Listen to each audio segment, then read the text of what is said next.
रावण की 11 अच्छी बातें जो रामायण में पाई गई हैं, जैसा कि आपने देखा होगा कि जिस रावण को भारत में काफी बुरा और अत्याचारी असर माना जाता है, उसी रावण को श्रीलंका में एक विद्वान देवता की तरह पूजा जाता है।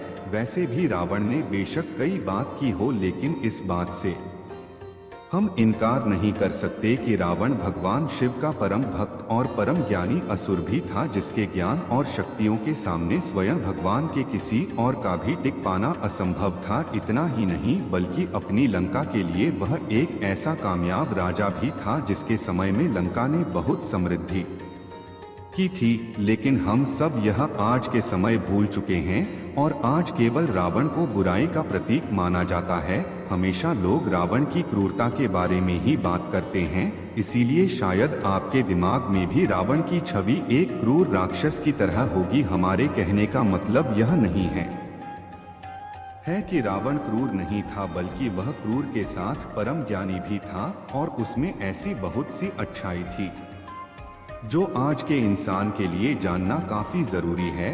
तो आज हम आपको रावण की 11 ऐसी बातें बताएंगे जिसे सुनने के बाद आपका रावण के प्रति थोड़ा सा नजरिया बदल जाएगा। तो चलिए जानते हैं। वान सबसे पहले, जैसा कि हम सब जानते हैं कि रावण भगवान शिव का कितना बड़ा भक्त था, इसका अंदाजा आप इसी से लगा सकते हो कि रावण यह चाहता था कि भगवान शिव उसके साथ चले। इसीलिए रावण ने एक बार कैलाश पर्वत को उठा लिया और अपने साथ ले जाने की कोशिश करने लगा। तभी भगवान शिव उस पर क्रोधित हो गए और भगवान शिव ने क्रोधित होकर कैलाश पर्वत पर अपने चरण रख दिए, जिसकी वजह से कैलाश पर्वत बहुत ज्यादा भारी हो जिसे रावण उठा ना ही पाया। इसी बीच रावण की एक उंगली कैलाश पर्वत के नीचे दब गई।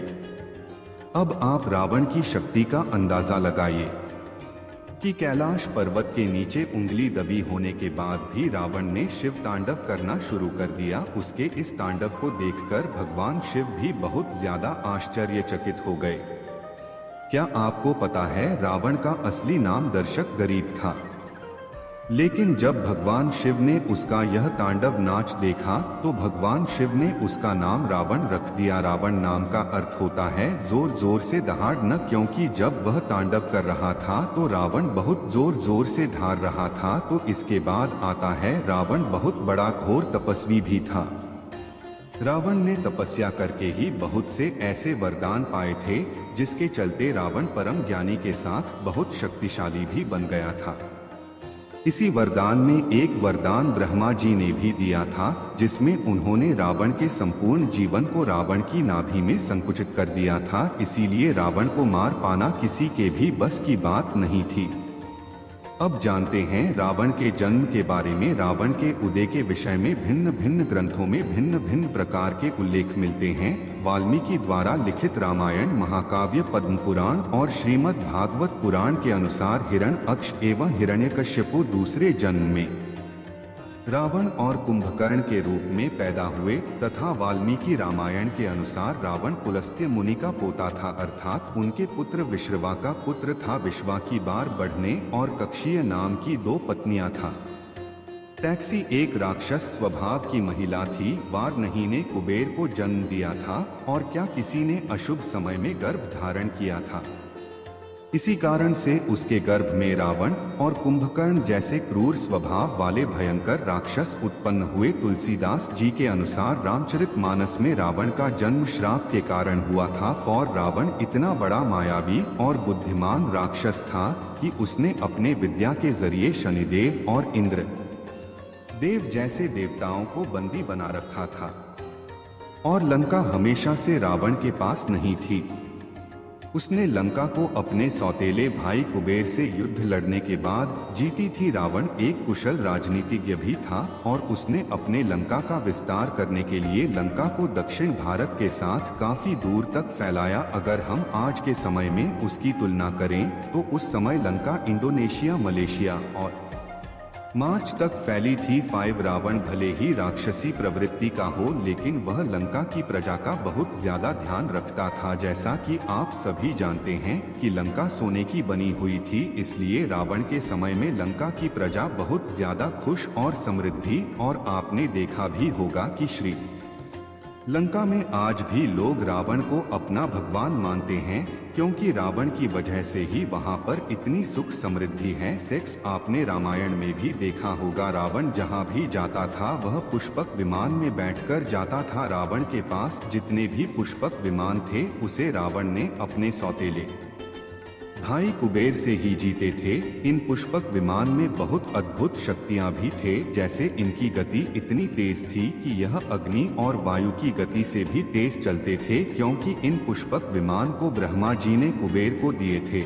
लेकिन रावण ने अपनी शक्तियों का इस्तेमाल करके को वैसे यह सभी पुष्पक विमान जीत लिया, जिससे उसकी शक्ति और ज्यादा बढ़ गई। कहा जाता है कि पुष्पक विमान आज के विमान की तरह था। पुष्पक विमान के जरिए रावण हवाई मार्ग से सफर किया करता था। पुष्पक विमान के जरिए रावण हवाई मार्ग से सफर किया करता था। रावण को मौत के घाट उतारने के बाद उसी विमान के जरिए प्रभु श्री राम, माता सीता और लक्ष्मण लंका से अयोध्या लौटे थे। रामायण में जिस तरह से पुष्पक विमान का जिक्र मिलता है उससे तो यही है कि यह आज के हवाई जहाज की तरह था, लेकिन तकनीक के मामले में आज के मॉडर्न एरोप्लेन से कई गुना आगे था। इसके अलावा एक बात और है जिसके बारे में शायद आपने आज तक कहीं भी नहीं सुना होगा, कि रावण की आज्ञा से ही सुषेण वैद्य ने मूर्छित लक्ष्मण की जान बचाई थी। रावण के द्वारा लिखे गए अन्य ग्रंथ, जिनमें अंक प्रकाश, इंद्रजाल कुमार तंत्र, प्राकृत, कामधेनु प्राकृत, लंकेश, वह एक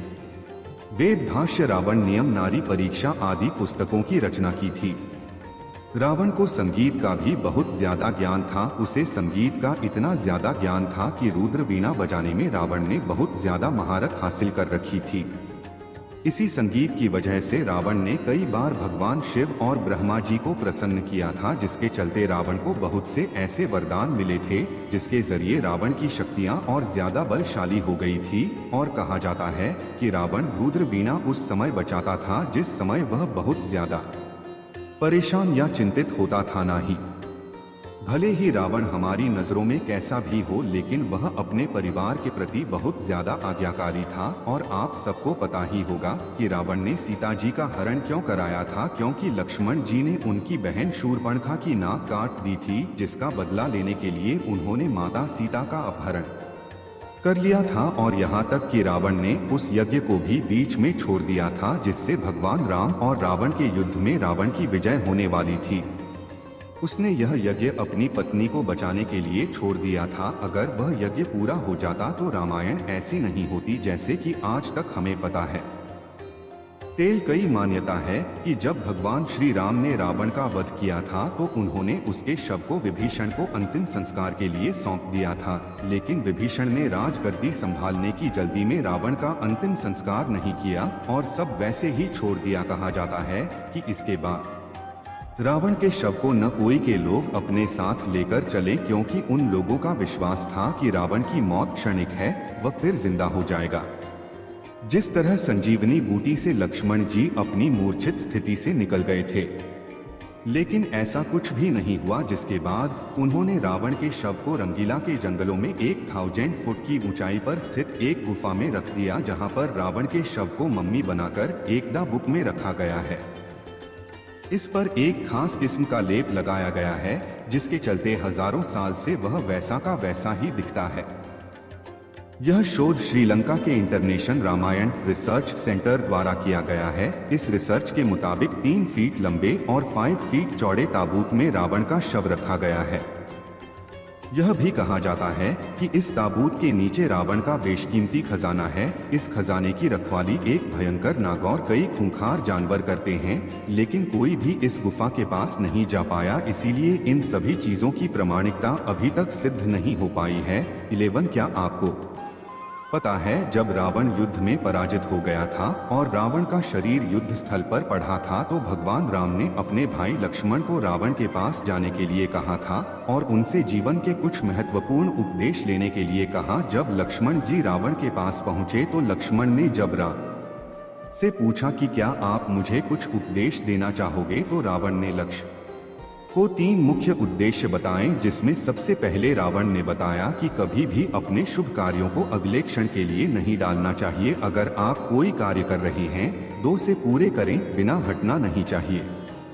रावण ने यह उपदेश इसलिए दिया था क्योंकि रावण कैलाश पर्वत पर स्वर्ग की सीढ़ियां बनाना चाहता था, लेकिन उसने इस शुभ कार्य को यह कहकर टाल दिया कि मैं अमर हो इसलिए कभी और इन सीढ़ियों का निर्माण कर आऊंगा। रावण ने लक्ष्मण जी को अगला उपदेश देते हुए कहा कि कभी भी अपने शत्रु और रोग को कम नहीं समझना चाहिए, क्योंकि रावण ने यह गलती की थी जिस वजह से रावण श्री राम की वानर सेना से पराजित हो गए, क्योंकि वह सोचते थे कि यह वानर सेना उनका कुछ नहीं बिगाड़ पाएगी। रावण ने लक्ष्मण जी को सबसे आखिरी उपदेश यह बताया कि कभी भी अपने गुप्त राज किसी को भी नहीं बतानी चाहिए, चाहे वह आपका कितना भी खास क्यों न हो। यह उपदेश देने का कारण यह था कि जैसा कि आप सबको पता है कि रावण की मृत्यु इसलिए संभव हो पाई है क्योंकि विभीषण ने भी भगवान राम को यह राज बताया था कि रावण का संपूर्ण जीवन नाभि में संकुचित है। लिए भगवान राम ने रावण की नाभि में तीर मारकर रावण की मृत्यु कर दी थी। तो यह सभी 11 ऐसी बातें थीं जिनका जिक्र शायद आपने कभी सुना हो। इन्हीं अच्छी बातों की वजह से आपको भारत में ऐसे कई लोग मिल जाएंगे जो रावण को अपना भगवान मानते हैं। इन सभी बातों के कृषि रावण के प्रति थोड़ी बहुत घृणा कम हुई होगी।